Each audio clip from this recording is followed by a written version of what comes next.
Quindi iniziamo a fare questo esercizio, diciamo che è sicuramente più complicato rispetto agli altri. E che cosa dobbiamo fare? Dobbiamo scrivere l'equazione della parabola che ha per direttrice l'equazione y uguale a meno 13 quarti e poi ha il punto F che ha come coordinate meno un quarto e meno 3. Poi una retta passa per il fuoco e per il punto di intersezione della parabola con il semiasse positivo delle ascisse. Determinare l'ulteriore punto di intersezione della parabola con la retta. Allora, andiamo step by step naturalmente e prima che cosa facciamo? Andiamo a trovare l'equazione della nostra parabola. Quindi, quello che ci serve innanzitutto sarà l'equazione della direttrice e l'equazione del fuoco. Quindi, una volta ricordate quali sono le equazioni che rappresentano il fuoco e la direttrice, dobbiamo cercare di unire queste informazioni in nostro possesso per andare a creare un sistema che mi darà poi come soluzione la parabola. Quindi andiamo a sistemare il tutto, quindi abbiamo meno b fratto 2a che deve essere uguale a meno un quarto. Già iniziamo a snellire questa prima equazione. Prima andiamo a semplificare l'un quarto, poi posso semplificare anche l'un mezzo e quindi qui rimane 2. Infine moltiplico tutto per a, quindi ottengo che b è uguale ad a mezzi e questo qui me lo conservo. Andiamo a sfruttare adesso un'altra informazione, quindi andiamo a sfruttare magari contemporaneamente il fatto che 1 meno delta fratto 4a, che è la coordinata y del fuoco, deve essere uguale alla coordinata y del fuoco che noi conosciamo. Quindi dobbiamo mettere uguale a meno 3. Poi dobbiamo andare a sfruttare anche l'equazione della direttrice, quindi abbiamo meno 1 più delta fratto 4a che deve essere uguale a meno 13 quarti. A questo punto dobbiamo cercare di utilizzare queste equazioni nel modo più intelligente possibile, perché se io vado a svilupparmi il delta, qui succede un casino. Allora devo cercare di conservarmi quel delta. Quindi che vuol dire? Che intanto qui vado a semplificarmi questo segno meno e poi l'altra cosa intelligente da fare è quella di lasciare 1 più delta e 1 meno delta per fatti loro. Quindi che vuol dire? Per quanto riguarda qui sotto vado sicuramente a semplificare questo 4 con questo 4, in quanto basterebbe moltiplicare tutto per 4. E poi questa a me la porto su, quindi ottengo quest'altra equazione in cui ho 1 più delta uguale a 13a. Qui invece vado a moltiplicare tutto per 4a e quindi ottengo 1 meno delta uguale a meno 12a. Qual è stato il vantaggio di sistemarmi 1 più delta e 1 meno delta? Questo è un discorso che io farei sempre ogni volta che ho un fuoco e una direttrice in questi esercizi, perché si crea questa situazione in cui mi basta semplicemente sommare e quindi ottengo da questo lato 2 e da quest'altro lato 13 meno 12, perché sto facendo una somma tra sopra e sotto, ottengo semplicemente a e quindi automaticamente ho determinato il mio valore a nel modo più semplice possibile. Una volta che determino a, ovviamente posso andare a determinarmi anche b automaticamente, perché b corrisponde ad a dimezzato, quindi b sarà uguale a 1. In questo modo sono riuscito a determinarmi due punti, infatti guardando qui abbiamo 2 e 1. Cosa posso fare adesso per determinarmi c?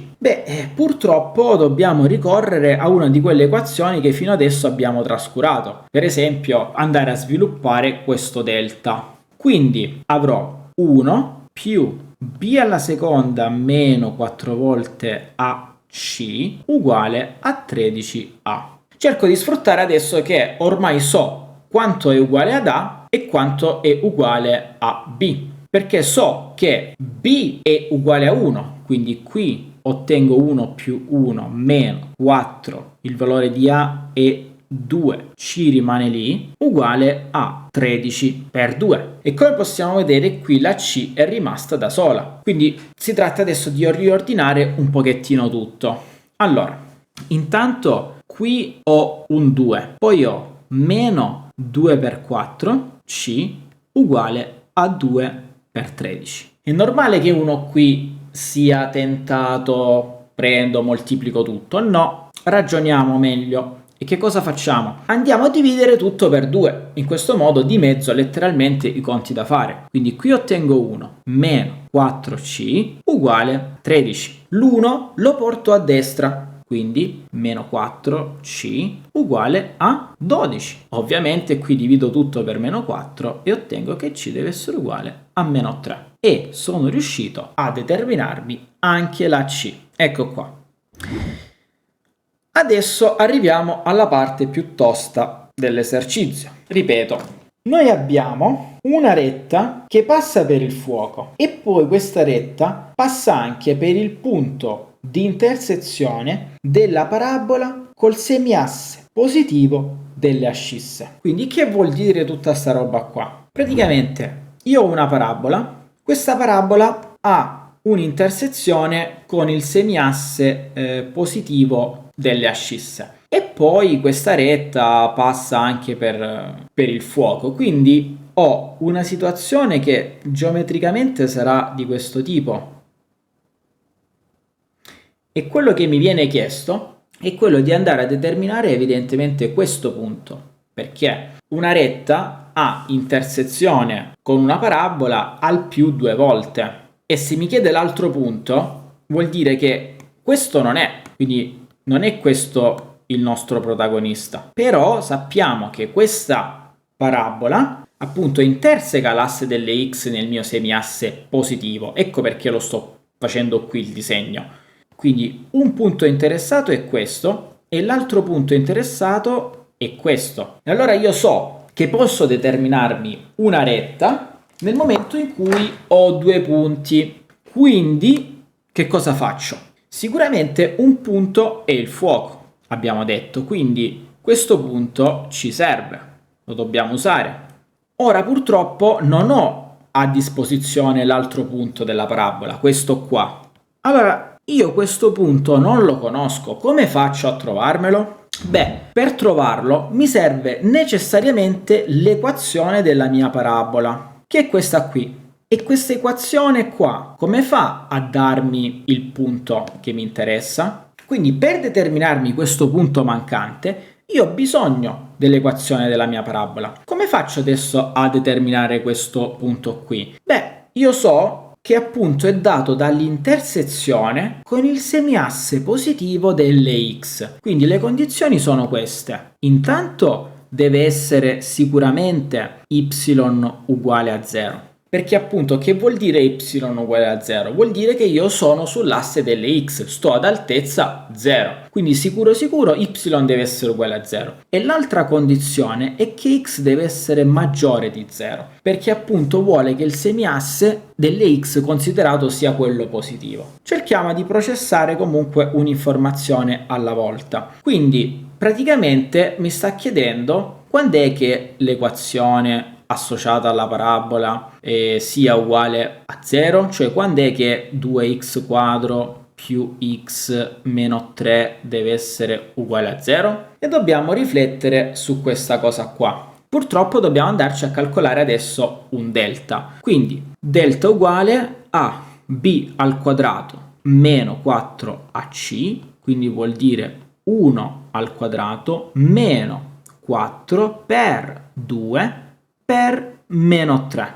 Quindi in pratica abbiamo 1 più, il segno meno si semplifica con l'altro segno meno, e poi ho 3 per 4 12 per 2 24, quindi più 24, e quindi questo mi dice che il delta è uguale a 25, e questa è in genere una notizia positiva, perché quando è un quadrato perfetto in genere vuol dire che l'esercizio sta andando bene, però non è sempre detto che sia così, quindi il nostro delta è uguale a 5 al quadrato. A questo punto applico la formula risolutiva e quindi ho x12 uguale a meno b più o meno la radice di delta fratto 2 volte a. Quindi vuol dire il valore di b cambiato di segno, ossia meno 1, più o meno la radice di delta. La radice di delta sarebbe la radice di 5 al quadrato, ossia 5, fratto 2 volte a, quindi 4. Attenzione, perché qui ci sarebbero due possibilità, il caso meno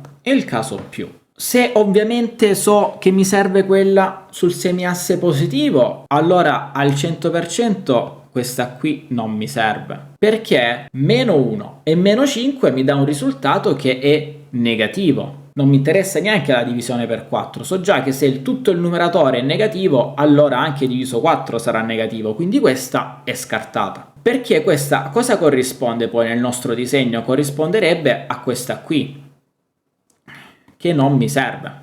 Dopo lo facciamo un disegno precisissimo. Questo è solo un disegnino che ci guida. Quella lì non mi serve. A me serve soltanto quest'altra qui. Quindi mi dice 5 e meno 1, quindi ottengo 4, diviso 4, che mi dà 1. E questo è il nostro punto interessato. Quindi vuol dire che questo 1 mi aiuterà adesso a trovare l'equazione della retta. Questo 1 lo devo andare a considerare con il fuoco adesso, quindi io ho un punto F e di coordinate chiamiamo A, diamogli il nome A, di coordinate 1 e 0. Adesso qual è il problema? Che io voglio determinarmi questo punto. Beh, come faccio? Purtroppo mi serve calcolarmi proprio la retta in questo momento, quindi dovrò andarmi a fare intanto il coefficiente angolare di questa retta. E come si fa? Per calcolarmi questo coefficiente angolare devo farmi la differenza delle y al numeratore, quindi 0 meno 3, fratto la differenza delle x, quindi 1 meno un quarto. A questo punto vediamo qui che sopra ottengo 3 e sotto ottengo praticamente 1 più un quarto. Quindi diventa 4 per 1, 4 più 1, 5, quindi ho 3 fratto 5 quarti e quindi ho 3 per 4 quinti, ossia 12 quinti. Purtroppo diciamo è brutto e ce lo dobbiamo tenere brutto, non c'è niente da fare. Quindi questo coefficiente angolare adesso è 12 quinti. Il fatto è che io mi voglio determinare la retta associata a questo coefficiente angolare. E questa retta qui passerà, abbiamo detto, per il punto A e per il punto F. Io ovviamente vado a scegliermi il punto A, che è il più facile possibile. Quindi in generale adesso le informazioni su questa retta che noi abbiamo sono queste: che y è sicuramente uguale ad mx più q, il coefficiente angolare di questa retta è, l'abbiamo appena fatto, 12 su 5 e quindi qui abbiamo sempre x più q. Adesso voglio sfruttare il passaggio per questo punto facile, che è 1, 0, quindi vuol dire che qui ci devo mettere 0 e che qui ci devo mettere 1, quindi qui rimane 12 su 5, 1 più q. Quindi applicando il punto A, che è di coordinate 1, 0, adesso otteniamo il valore di q. Perché adesso porto dall'altra parte questo numero ed è meno 12 quinti uguale a q. In poche parole, la mia retta è y uguale a 12 quinti x meno 12 quinti. E abbiamo quasi finito, perché adesso, per determinarmi l'altro punto, devo intersecare ovviamente la mia retta con la mia parabola. Quindi vuol dire che si va a creare un sistema che sarà fatto così. Ci devo mettere l'equazione della parabola, che è y uguale a 2x quadro più x meno 3, e devo metterci anche l'equazione della retta, y uguale a 12 quinti x meno 12 quinti. Vado a fare l'intersezione. Quindi facendo l'intersezione ottengo 2x quadro più x meno 3 uguale a 12 quinti x meno 12 quinti. Devo sistemarmi questa. Le frazioni mi danno fastidio, le tolgo. Moltiplico tutto per 5. In questo modo ottengo 10x quadro più 5x meno 15 uguale a 12x meno 12. Cerco di sistemare tutto da una parte, quindi ottengo 10x quadro, 5 meno 12 fa meno 7x. E poi ho meno 15 più 12, quindi un meno 3, uguale a 0. Di nuovo un'equazione di secondo grado. Quindi di nuovo purtroppo dovrò andare a determinarmi l'altra soluzione. Ora tecnicamente, per capire se a questo punto stiamo facendo tutto bene, noi sappiamo che una soluzione di qua deve essere proprio il punto di coordinate 1, 0, perché abbiamo detto che appunto questa retta interseca la parabola in questo punto qua, quello con la x, e questo punto qua col pallino. Quindi se abbiamo fatto tutto bene, vuol dire che 1, 0 soddisfa questa equazione. Infatti se io vado a sostituire 1,0 in questa equazione, ovviamente la y non c'è, quindi finiamo pure prima, ottengo 10 meno 7 meno 3 uguale a 0. Questo è un buon segno, è un segno di controllo che ci dice guarda, stai andando bene, perché effettivamente questo punto 1, 0 appartiene come soluzione a questa equazione. Ora, tecnicamente io dovrei calcolarmi il delta, tecnicamente, per finire l'esercizio. Però appunto, perché non sfruttare il fatto che 1, 0 è una soluzione di questa equazione?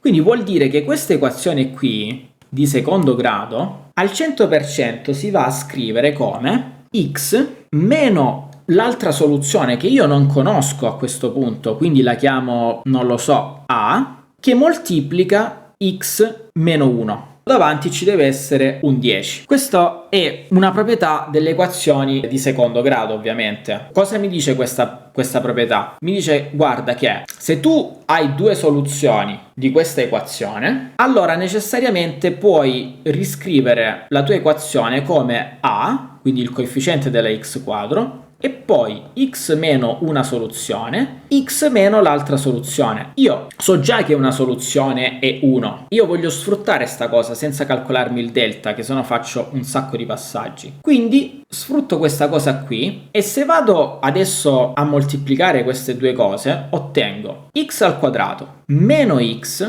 meno ax più a. Il tutto deve essere moltiplicato da 10. Quindi ottengo 10x quadro e poi ottengo meno 10 che moltiplica, qui sto raccogliendo praticamente meno x, se raccolgo meno x mi rimane 1 più a e poi mi rimane più 10a. Qui ovviamente ho detto che sto raccogliendo la x. Allora cosa deve succedere adesso? Che questa cosa qui ovviamente deve essere uguale a questa cosa qui, perché appunto il principio di identità dei polinomi mi va a dire che i coefficienti devono essere identici. Quindi sta succedendo che meno 7 deve essere uguale a meno 10 che moltiplica 1 più a. Adesso divido tutto per 10 per meno 10, quindi ottengo 7 decimi uguale a 1 più a. Porto l'1 dall'altra parte, quindi ottengo che 7 decimi meno 1 deve essere uguale ad a. E a questo punto ottengo meno 3 fratto 10 uguale ad a. A questo punto non mi convince. Ok. E in effetti mi stavo impanicando per niente, in realtà è uscito. Avevamo detto appunto che, eccolo, meno 3 fratto 10. Questa però ovviamente è solo la x del mio punto, ricordiamoci. E come faccio a trovare anche la y? Ovviamente mi basta sostituire nell'equazione della retta. Faccio la premessa che se qui avessi proceduto con il delta avrei trovato comunque meno 3 decimi. Questo lo dico perché ovviamente quasi nessuno penserebbe di procedere in questo modo qua, solo perché appunto diciamo si diletta parecchio di matematica come me e quindi sa tutti i trucchi. E a questo punto vado a sostituire dunque nell'equazione della retta che ormai ho perso in tutto questo casino, eccola qui. Quindi devo prendermi questa equazione qua e devo sostituirci il mio punto. Quindi al posto della x devo mettere meno 3 decimi. Quindi adesso il mio problema è questo. Ovviamente qui adesso che cosa avrò? Avrò per il primo pezzo 50 sotto e sopra ho meno 3 per 12 che fa 36. Devo ancora aggiungere meno 12 su 5. Minimo comune multiplo, quindi vuol dire che praticamente per arrivare a 50 mi basta aggiungere uno 0 sopra e uno 0 sotto. A questo punto ho meno 36 e meno 120 che mi danno un totale di meno 156 fratto 50. Mi accorgo che è tutto pari, quindi sotto sicuro mi rimane 25 e sopra devo fare diviso 2, quindi se divido il 15 per 2 mi rimane un 7, 2 per 7 è 14, il resto di 1 va al 16, 16 diviso 2 8, meno 78 venticinquesimi, e quindi sono riuscito così a trovare anche l'altro stramaledetto punto. Era tosto però. Voglio concludere mostrando la vera rappresentazione grafica di questo esercizio qua, perché io ho fatto un disegno totalmente campato in aria, cioè non è detto che sia così, però fare un disegno che ti dia supporto è sempre fondamentale. Adesso andiamo a vedere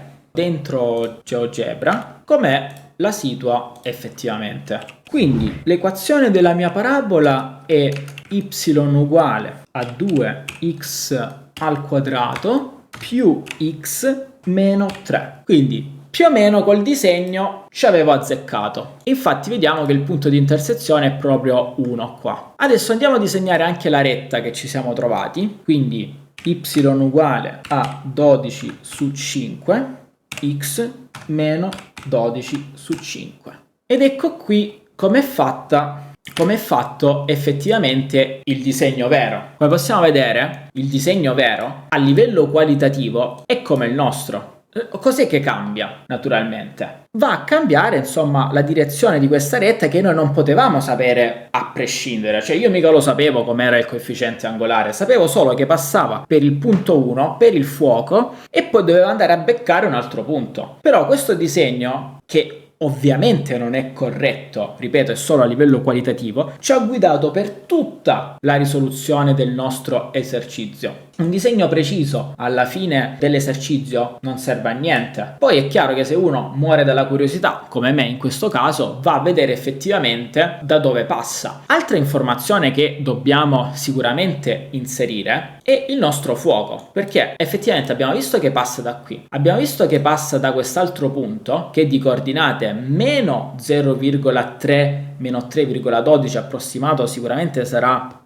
adesso un punto era meno 3 decimi, l'altro punto è 78 fratto 25, sicuramente facendolo sulla calcolatrice ci darà anche quello. Ora, ritornando qui su GeoGebra, cos'è l'ultima cosa che voglio verificare effettivamente per vedere se proprio, cioè io so che l'esercizio mi è uscito adesso, però per avere quella soddisfazione di controllare proprio tutto, vado a inserire le coordinate del mio fuoco. Quindi il mio fuoco ha coordinate meno un quarto, virgola meno 3. Ecco, come volevasi dimostrare, questo è il fuoco della mia parabola, la retta passa per il punto 1 per il fuoco e va a beccare la mia parabola dall'altro punto. E quindi questa è la dimostrazione grafica aggiuntiva alla risoluzione di questo esercizio.